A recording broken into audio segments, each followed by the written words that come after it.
एक बार की बात है। तथागत गौतम बुद्ध अपने कुछ शिष्यों के साथ एक गांव से गुजर रहे थे। तभी उन्होंने देखा कि वहां से कुछ दूरी पर पेड़ के नीचे एक वृद्ध व्यक्ति बैठा हुआ है। वह पहले जोर जोर से हंसता और फिर अचानक ही रोने लग जाता। बुद्ध के साथ ही उनके शिष्यों ने भी ये सब देखा। जब बुद्ध उस व्यक्ति के पास पहुंचे तो वह वृद्ध व्यक्ति उन्हें देखकर जोर जोर से रोने लगा और बुद्ध के चरणों में गिरकर कहने लगा, बुद्ध, आप जो कुछ भी कहते हैं वो सब सत्य है, लेकिन मैं ही आपकी बातों को नहीं समझ पाया और आपका विरोध करता रहा, आपका अपमान करता रहा। उस वृद्ध व्यक्ति की आंखों से लगातार आंसू निकल रहे थे। बुद्ध ने उसके आंसू पोंछे और उसकी तरफ थोड़ी देर तक ध्यान से देखा। उसके बाद बुद्ध ने अपनी झोली में से कुछ भोजन निकाला और उस बूढ़े व्यक्ति को खाने के लिए दे दिया। वह व्यक्ति बहुत भूखा था।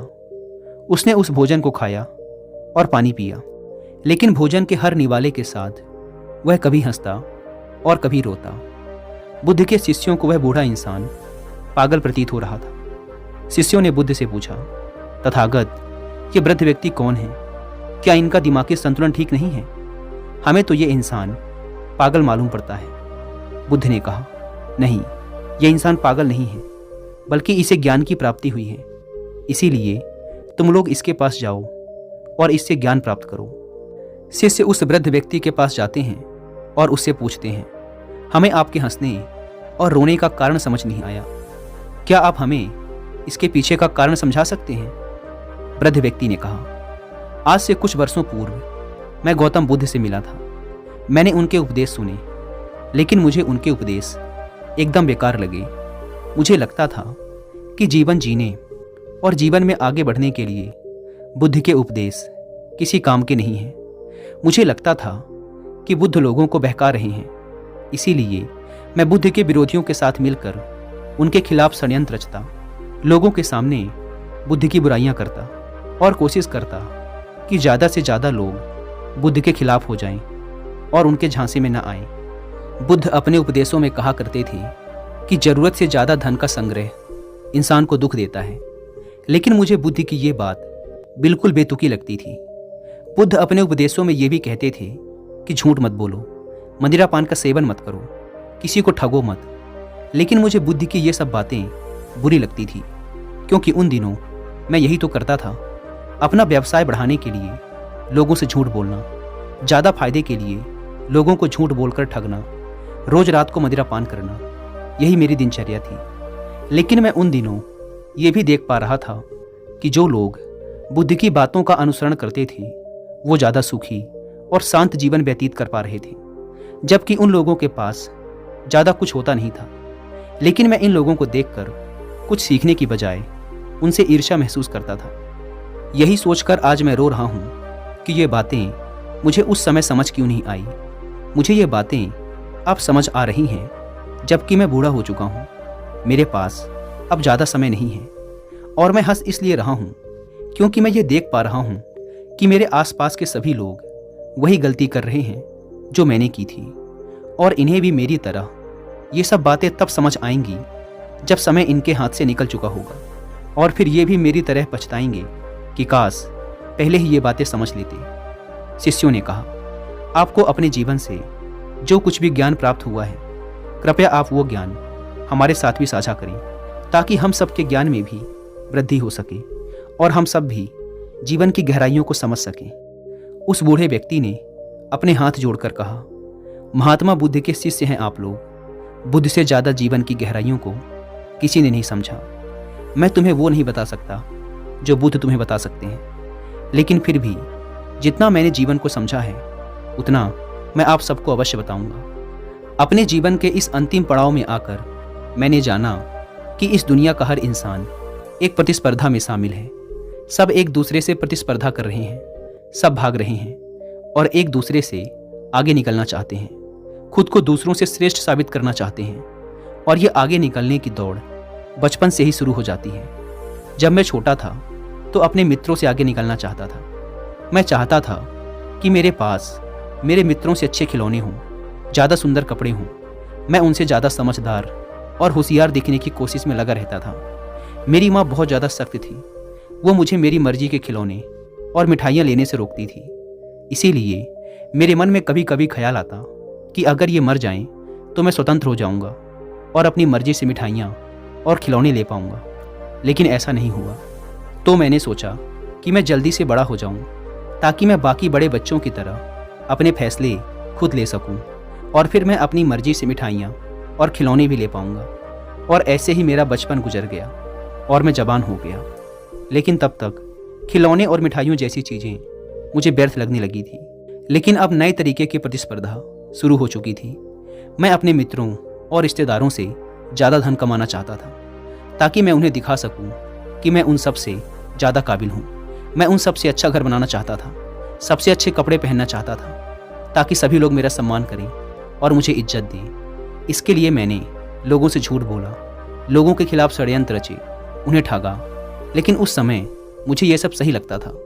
मैं सोचता था कि केवल इसी तरीके से ही जीवन में आगे बढ़ा जा सकता है और बहुत सा धन कमाया जा सकता है। फिर कुछ समय पश्चात मेरे माता पिता ने मेरा विवाह कर दिया। मेरी पत्नी बहुत सुंदर थी। वो मेरा बहुत ख्याल रखती थी। मुझे उसकी हर बात अच्छी लगती थी। लेकिन बहुत सालों तक हमारे कोई संतान नहीं हुई। मुझे इस बात की चिंता सताने लगी कि मेरे बुढ़ापे का सहारा कौन बनेगा। जब मैं अपने मित्रों के घरों पर उनके बच्चों को हंसता खिलखिलाता देखता तो मुझे उनसे ईर्ष्या होती और सोचता कि मेरे घर भी बच्चों की ऐसी ही किलकारियाँ गूंजनी चाहिए। और बहुत ही जल्द भगवान ने हमारी सुन ली और मैं एक पुत्र का पिता बना। उस दिन मैं बहुत खुश था। मुझे लगने लगा कि अब मुझे सब कुछ मिल गया, मुझे और कुछ नहीं चाहिए। लेकिन बहुत ही जल्द मेरे मन में ख्याल आने लगा कि अगर मेरे 2 पुत्र हों तो मेरा जीवन और भी आसान हो जाएगा। और इस बार भी भगवान ने मेरी सुन ली और मैं दूसरे पुत्र का पिता बना। मैंने अपने पिता के व्यापार को बहुत आगे तक बढ़ाया। एक दिन मेरी पत्नी ने मुझसे कहा, तुम्हारे पिता ने तो सिर्फ इस व्यापार को शुरू किया था, इसे बड़ा तो तुमने ही बनाया है, सारी मेहनत तुम्हारी ही है। और वैसे भी अब तुम्हारे माता पिता बूढ़े हो चुके हैं, उन्हें व्यापार को तुम्हारे हाथों देकर चारों धाम की यात्रा पर निकल जाना चाहिए। मुझे भी ये बात ठीक लगी। मैंने इस बारे में अपने पिता से बात की, लेकिन उन्होंने साफ मना कर दिया। मुझे अपने पिता पर बहुत क्रोध आया और उस दिन के बाद मुझे अपने पिता की हर बात बुरी लगने लगी। मुझे व्यापार में कुछ भी करने से पहले उनसे पूछना पड़ता था। ये बात मुझे बहुत खराब लगती थी। अब मैं स्वतंत्र होना चाहता था, घर और व्यापार के सारे निर्णय खुद ही लेना चाहता था। और बहुत ही जल्द ईश्वर ने मेरी ये बात भी सुन ली। अचानक ही मेरे पिता बहुत बीमार पड़ गए। मुझे लगने लगा कि अब मेरे पिता बहुत ही जल्द इस दुनिया को अलविदा बोल देंगे। मुझे इस बात से दुखी होना चाहिए था, लेकिन मैं कहीं ना कहीं अंदर से खुश था कि अब मुझे टोकने वाला कोई नहीं होगा। मैं सारे निर्णय अपनी मर्जी से कर सकूंगा। मेरे पिता की हालत बहुत ज़्यादा खराब होने लगी, यहाँ तक कि वो अब बोल भी नहीं पा रहे थे। वैद्य ने कहा कि अब इनके पास बहुत ही कम समय है। मित्रों और रिश्तेदारों को खबर कर दो कि आखिरी बार आकर इनसे मिल लें। सारे मित्र और रिश्तेदार एक एक कर पिताजी को देखकर जाने लगे। 1 सप्ताह से ज़्यादा का समय हो चुका था। मेरे पिता की हालत बेहद ही खराब थी। तभी मेरी पत्नी ने पीछे से आकर मुझसे कहा, अब सब तो इनको देखकर जा चुके हैं, फिर अभी तक ये जिंदा क्यों हैं? ये मरते क्यों नहीं? मुझे भी मेरी पत्नी की बात सही लगी कि अब तो इन्हें मर ही जाना चाहिए। कम से कम ये अपने दुख से छुटकारा तो पा लेंगे। अगली सुबह जब मैं सोकर उठा और अपने पिता के कमरे में गया तो पाया कि मेरे पिता का देहांत हो चुका था। मेरी माता उनके सिर के पास बैठी रो रही थी। उस समय मुझे भी बहुत दुख लगा। मेरे पिता के साथ बिताए मेरे सभी अच्छे पल एक बार मेरी आंखों के सामने से घूम गए। मैं भी अपनी माँ के साथ जोर जोर से रोने लगा। फिर मैंने निर्णय किया कि मैं अपने पिता की अंतिम यात्रा बहुत ही धूमधाम से निकालूंगा, ताकि सभी लोग ये देख सकें कि मैं अपने पिता से कितना प्रेम करता था। और मैंने ऐसा ही किया। मैंने बहुत भव्य तरीके से अपने पिता की अंतिम यात्रा निकाली। लोग बड़े अचंभित थे। आज से पहले उन्होंने इतनी भव्य यात्रा कभी नहीं देखी थी।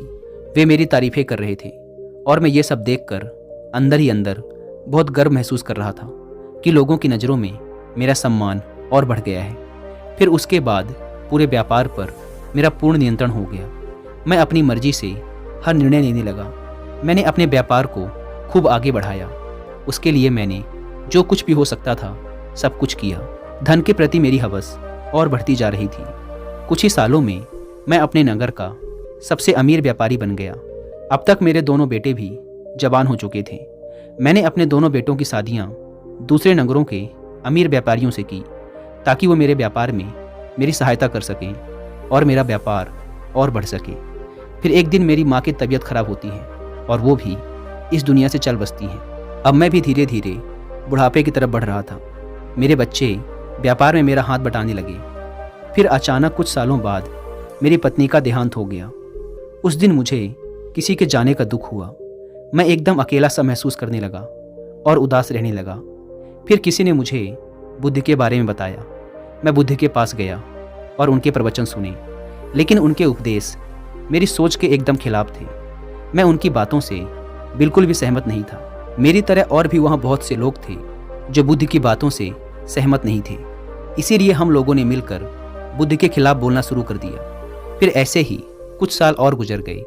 मैं अपने पुत्रों के साथ व्यापार को आगे बढ़ाता रहा, लेकिन अब दिनों दिन मेरा शरीर कमज़ोर होता जा रहा था, स्वास्थ्य खराब होता जा रहा था। इसीलिए अब ज़्यादातर व्यापार पुत्र ही संभाल रहे थे। फिर एक दिन मेरी हालत कुछ ज़्यादा ही खराब हो गई। मैंने अपने इलाज में बड़े से बड़े वैद्य को लगाया, लेकिन कोई परिणाम नहीं निकला। मेरी हालत दिनों दिन खराब होती जा रही थी। फिर एक दिन मेरा बड़ा पुत्र मेरे पास आता है और कहता है, पिताजी, अब आप बूढ़े हो चुके हैं, आपकी तबीयत भी अब ठीक नहीं रहती, इसीलिए अब आप पूरा व्यापार मेरे ऊपर छोड़ दें। मैं उसे संभाल लूँगा और छोटे भाई की भी आप चिंता ना करें, मैं उसे भी संभाल लूँगा। यह सुन मैंने कहा, अभी मैं सिर्फ बीमार हूँ, मरा नहीं। मैं कुछ ही दिनों में फिर से स्वस्थ हो जाऊँगा। मेरा बड़ा बेटा चला गया। उसके जाने के बाद छोटा बेटा आया और बोला, पिताजी, आप पूरा व्यापार मेरे हाथों में सौंप दें, मैं उसे आपकी ही तरह आगे बढ़ाऊँगा। आप तो जानते ही हैं कि बड़े भैया नशा करते हैं, इसीलिए व्यापार को चलाना और उसे आगे बढ़ाना उनके बस की बात नहीं है। आप सारा व्यापार मेरे नाम कर दीजिए। मैंने कहा, पुत्र, मैं अभी सिर्फ बीमार हुआ हूँ, कुछ ही दिनों में मैं फिर से स्वस्थ हो जाऊँगा। यह सुन वह भी वहाँ से चला गया, लेकिन मेरी हालत कुछ ज़्यादा ही खराब होती जा रही थी। वैद्य ने कह दिया कि अब मेरे पास ज़्यादा वक्त नहीं है, इसीलिए सभी मित्रों और रिश्तेदारों को मिलने के लिए बुला लो। यह सुन मेरे पुत्र और मेरी बहुएं रोने लगी। मेरे पुत्र रिश्तेदारों और मित्रों को पत्र लिखने लगे कि वो आखिरी बार आकर मुझे देख लें। मैं पड़ा पड़ा सब कुछ देख रहा था। मैं अभी जिंदा था, लेकिन मेरी मौत का तमाशा मेरी ही आंखों के सामने चल रहा था और मैं कुछ भी नहीं कर पा रहा था। आज पहली बार मुझे मेरे पिता की बेबसी का एहसास हुआ। धीरे धीरे सारे रिश्तेदार मुझे देखने आने लगे। वे मेरे पास बैठकर रोते और कहते, आपके बिना हमारा काम कैसे चलेगा। मैं सोचता, अभी तो मैं जीवित हूँ, ये अभी से मुझे मार क्यों रहे हैं। उन्हें मेरे मरने का दुख नहीं था, उन्हें इस बात का दुख था कि मेरे मरने के बाद उनका काम कैसे चलेगा। सब स्वार्थी हैं और अब तो मेरे पुत्र मेरे सामने ही संपत्ति और व्यापार को लेकर लड़ने लगे थे और इस लड़ाई में उनकी पत्नियां भी उनका साथ दे रही थी। आज जिंदगी में पहली बार मुझे महसूस हुआ कि पूरी जिंदगी बर्बाद करके मैंने जो धन कमाया वो किसी काम का नहीं। वो धन मेरी जिंदगी नहीं बचा सकता, मुझे ठीक नहीं कर सकता, और यही धन मेरे पुत्रों के बीच नफरत का कारण भी बन रहा है। जिस धन के पीछे मैं बचपन से लेकर आज तक भागता रहा, इसको कमाने के लिए ना जाने कितनों से झूठ बोला, कितनों को ठगा और कितनों के घर बर्बाद कर दिए, सिर्फ इसलिए ताकि यह सब एक दिन यहीं पड़ा रह जाए। काश मुझे ये बात उस दिन समझ आ जाती जिस दिन मेरे पिता बिस्तर पर पड़े हुए थे, तो मैं अपने जीवन को एक नई दिशा दे सकता था। ऐसे ऐसे काम कर सकता था कि लोग मुझे मरने के बाद भी याद रखते, क्योंकि तब मेरे पास समय, ऊर्जा और पैसा तीनों थे। लेकिन अब जब ये बात समझ आई तब तक बहुत देर हो चुकी थी। मैंने अपने दोनों पुत्रों को अपने पास बुलाकर पूछा, तुम मेरी अंतिम यात्रा कैसे निकालोगे। बड़े पुत्र ने कहा, पिताजी, अगर आप सारा व्यापार मेरे नाम कर देते हैं तो मैं आपकी अंतिम यात्रा बहुत ही भव्य तरीके से निकालूंगा, ऐसे कि इस नगर के सारे लोग देखते रह जाएंगे और समझ पाएंगे कि आप यूं ही इस नगर के सबसे अमीर इंसान नहीं थे। तभी दूसरे बेटे ने कहा, पिताजी, अगर आप सारा व्यापार मुझे सौंप कर जाते हैं तो मैं आपकी अंतिम यात्रा ऐसे निकालूंगा जैसे आज तक किसी राजा महाराजा की भी नहीं निकली होगी। लोग आपकी अंतिम यात्रा को सालों तक याद रखेंगे। बस आप सारा व्यापार मेरे नाम कर दीजिए। और इतना कहकर दोनों पुत्र आपस में लड़ने लगे। फिर उनकी पत्नियां भी अपने अपने पतियों के साथ इस लड़ाई में उलझ गई। और मैं पड़ा पड़ा सोचता रहा, ये सब कुछ मैंने बनाया, अपनी मेहनत, अपने हाथों से बनाया, और आज ये सब कुछ छूट रहा है। मेरी बनाई हुई संपत्ति के द्वारा ही मेरा सौदा किया जा रहा है।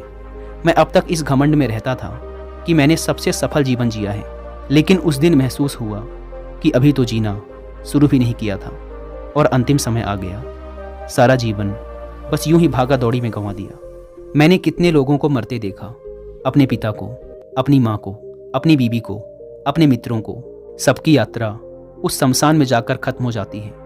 मैं भी सभी के साथ यहाँ पर आया, पर कभी यह नहीं महसूस कर पाया कि एक दिन मुझे भी यहाँ पर लाया जाएगा। पता नहीं किस चीज़ में उलझ गया। बचपन से उलझा तो बुढ़ापे तक उलझा ही रहा।